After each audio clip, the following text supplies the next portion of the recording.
बिस्मिल्लाहिर्रहमानिर्रहीम।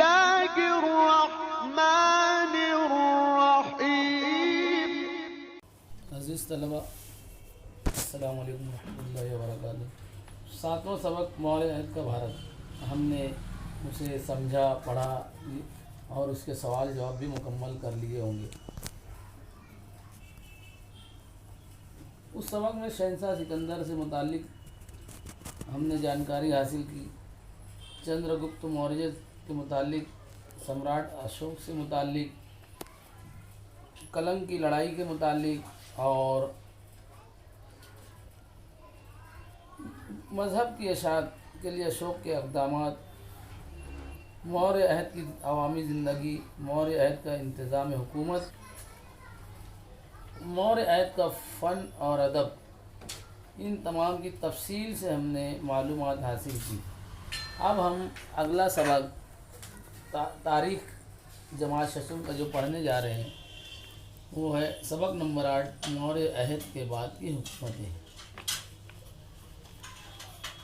आप जो ये नक्शा देख रहे हैं, 4वीं से 6वीं सदी ईस्वी का भारत, इसमें हम देख रहे हैं कि गुप्त राजाओं की सल्तनत की वसअत हमें जो अलग रंग में बताई गई है, दिखाई दे रही है।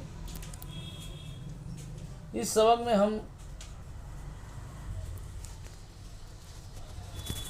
8.1 शुंग ख़ानदान, 8.2 हिंद यूनानी राजा, 8.3 राजा कुषाण, 8.4 गुप्त राजघराना, 8.5 वर्धन राजघराना, 8.6 शुमाल मशरक़ी भारत का शाही इक़्तिदार से मुताल्लिक़ तफसीली मालूमात हासिल करेंगे। अब हम पहला 8.1 शुंग ख़ानदान से मुताल्लिक़ मालूमात हासिल करेंगे।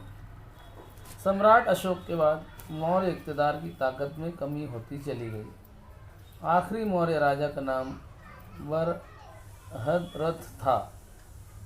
मौर्य हुकूमत के सिपहसालार पुष्यमित्र शुंग ने बगावत करके बृहद्रथ को कत्ल कर दिया और ख़ुद राजा बन बैठा। यानी अशोक की इक़्तिदार कमज़ोर होते ही दूसरे लोगों ने उस हुकूमत को और मज़ीद कमज़ोर कर दिया। यानी वो जो सिपहसालार था उसने खुद राजा को कत्ल कर दिया और ख़ुद राजा बन बैठा।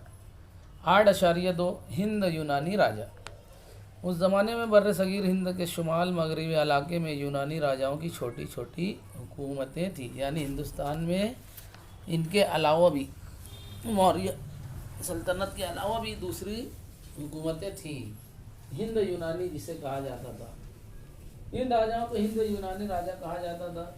कदीम भारतीय सिक्कों की तारीख में इन राजाओं के सिक्के इंतहाई अहम हैं। सिक्के के एक जानिब राजा की तस्वीर और दूसरी जानिब देवता की तस्वीर बनाने की रवायत थी। आगे चलकर यही रवायत भारत में फूली फली। हिंद यूनानी राजाओं में मेनेंद्र राजा मशहूर था। उसने बुद्ध भक्कू नागसेन के साथ बुद्ध मज़हब के फ़लसफ़े से मुताल्लिक़ तबादला ख़याल किया। मेनेंद्र यानी मिलिंद के भक्कू नागसेन से पूछे गए सवालात को किताबी शक्ल दी गई, जिसे मिलिंद पंथ कहते हैं। पाली ज़बान में पंथ के मानी सवाल है।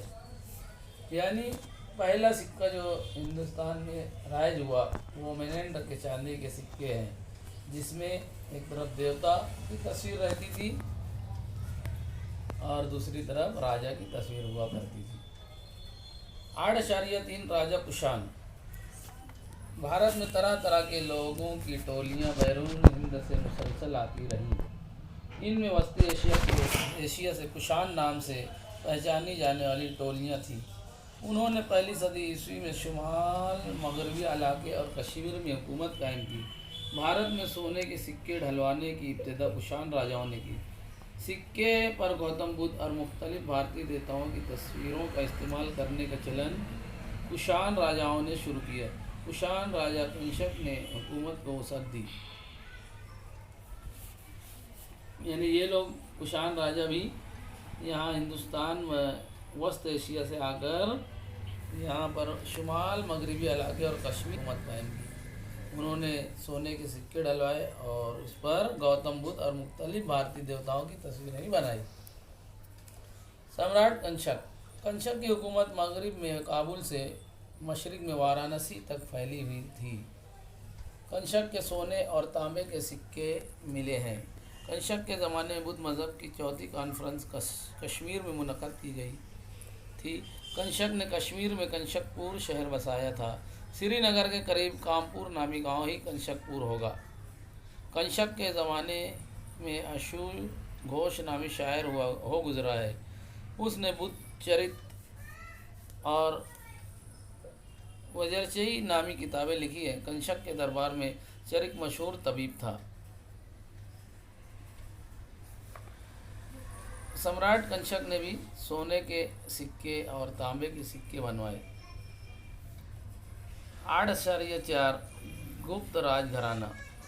तीसरी सदी ईस्वी के अवाखिर में शुमाली भारत में गुप्त राजघराने शाही ख़ानदान की हुकूमत के इक़्तिदार का आगाज़ हुआ। बिलउमूम गुप्त ख़ानदान का इक़्तिदार 3 सदियों तक कायम रहा। 300 साल तक गुप्त राजाओं ने हुकूमत की। गुप्त राजघराने का बानी श्री गुप्त था।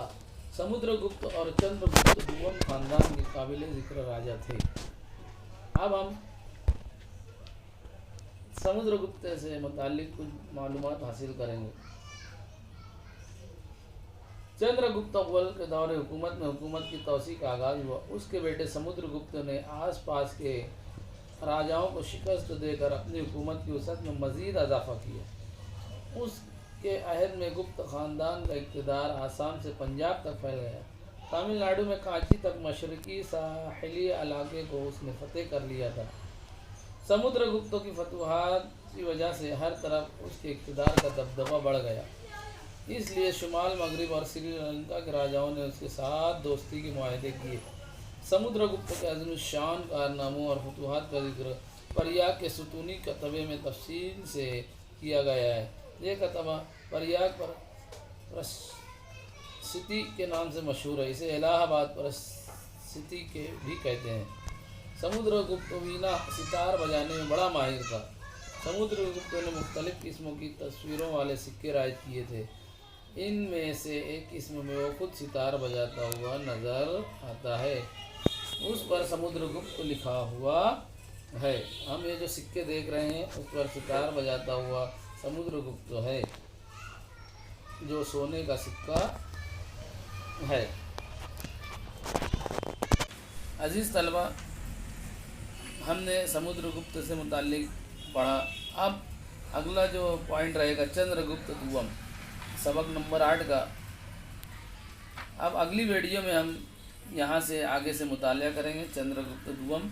इंशाअल्लाह आप लोगों से गुजारिश है कि आप लोग इस सबक को बगौर पढ़ें और अपनी कॉपी में अहम नुकात नोट करें।